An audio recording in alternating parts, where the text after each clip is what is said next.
looban ng Hollow Point Firing Range. Ayan mga idol, wala pang tao.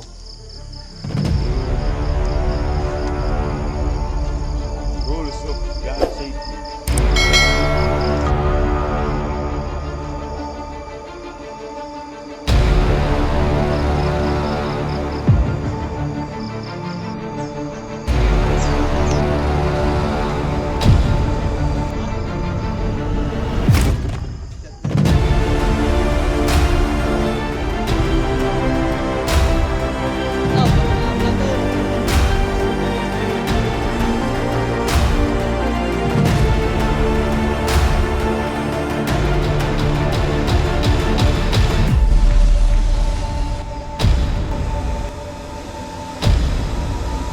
Kaya, grabe sa kanto.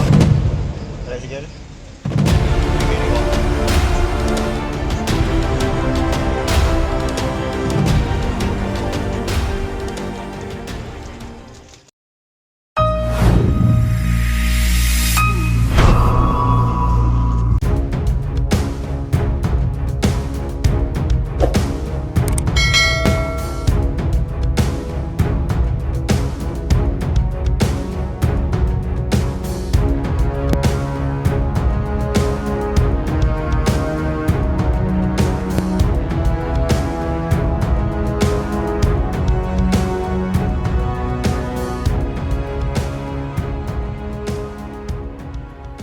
Habang nandito tayo, 1. Consider every gun as loaded. Yung number 1. So, ibig sabihin, 10 yung baril natin na nandyan. Okay, pag tinawag kayo mamaya, pasok agad sa isip, loaded yung baril. Huwag natin isipin, yung umalis ang kasama natin ay nag-clear. Kahit nag-clear siya, isipin natin, loaded yun. Okay, para pagkuha natin, kung may magazine, tanggalin ang magazine para doon sa hindi nakakaalam, ang magazine, ito po yung magazine. Hindi po yung nirarak na ganyan. Hindi kailangan irak. No? Ang gagawin nyo lang, kung kinuha nyo yung baril sa baba, may magazine. Halimbawa, may magazine, kinuha nyo. Ang sabi ng range officer, holster the gun, kinuha nyo at may magazine, tanggalin ang magazine, doon nakaharap. Trigger finger out, nakalabas ang trigger. Ang trigger finger. Okay? Ang pag-check, simple lang, hilahin lang ganoon. Sisilipin nyo lang yung chamber. Ang tawag natin doon ay visual check. Chinek natin ang mata. Hindi yung lirak natin, tapos kinalubay, boom! Okay? Kasi ang extractor, yan yung mechanical, tatandaan ninyo. Okay? Yun yung pwedeng putol na, hindi nyo nakikita. Pwedeng yan ay nakaunat na, hindi rin nakikita. Kasi ang extractor nakaganon para kumuha ng bala o pasyo. 2. Muzzle. Never let the muzzle of your gun point to anything you do not intend to shoot or to destroy. Itong muzzle na to o yung dulo ng barrel, pag sinabing muzzle ng barrel, ay yung dulo. Ito yung laging doon nakaharap sa lahat ng oras. Pwede siyang nakaganon. Pwedeng nakaganon. Pwedeng nakaganyan. Pwedeng ganyan, 45 degrees. Pero hindi pwedeng nakaganon. Hindi pwedeng nakaganyan. At lalong-lalong hindi dapat nakaharap dito. So, doon lang siya pwede. Ganyan. So, tatandaan niyo yung muzzle. Yung mga baguhan na nagbe-verify ng target o ng tama, ito ang kalimitang error para hindi na nagagawa ninyo mamaya. No? Palaging nandun. Focus tayo sa muzzle. Kung natalsikan kayo ng basyo, pumasok sa t-shirt, mainit, huwag niyong intindihin yung basyo. Hindi nakakamatay ang basyo, no? Ang intindihin niyo yung muzzle.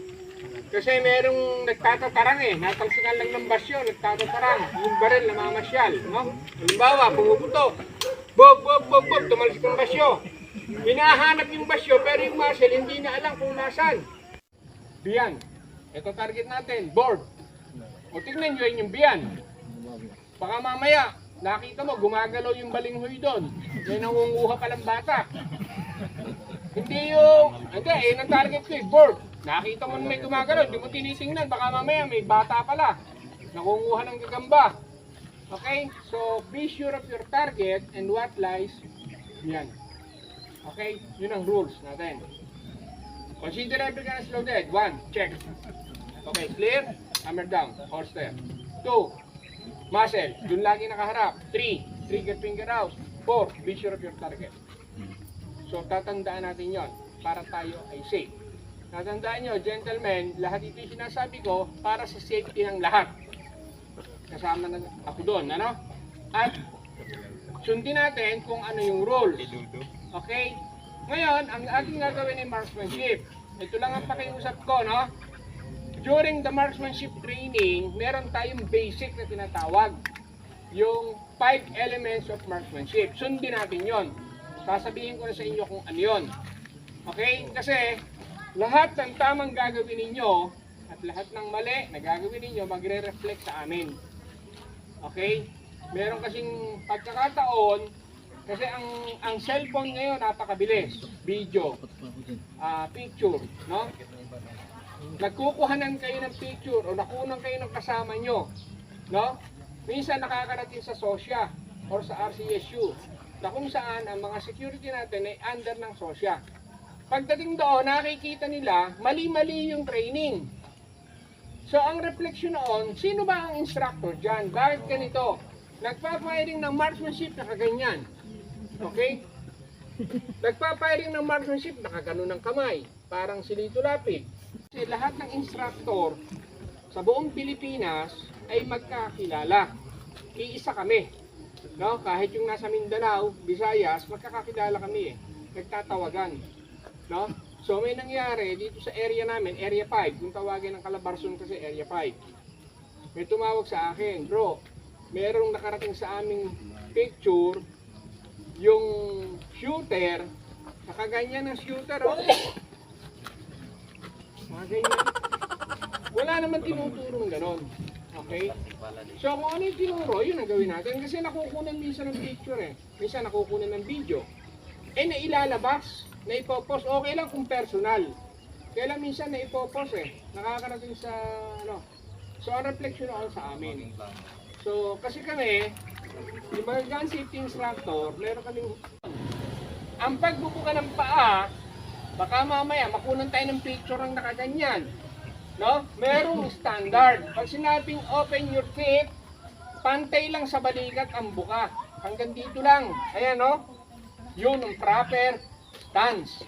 Iaatras itong kanan para sa mga right-handed shooter nang nakapantay sa heel. Yung toe, naglalakyan. Matatanggal mo yan. Kasi hindi mo matatanggal, oh. Oh. Tapos, balik ka magazine. Nakanya ka? Yes, sir. Balik ka magazine, binaba mo slide loaded na yan. Okay? Ngayon, ang pinakahuli, yung nakaangat.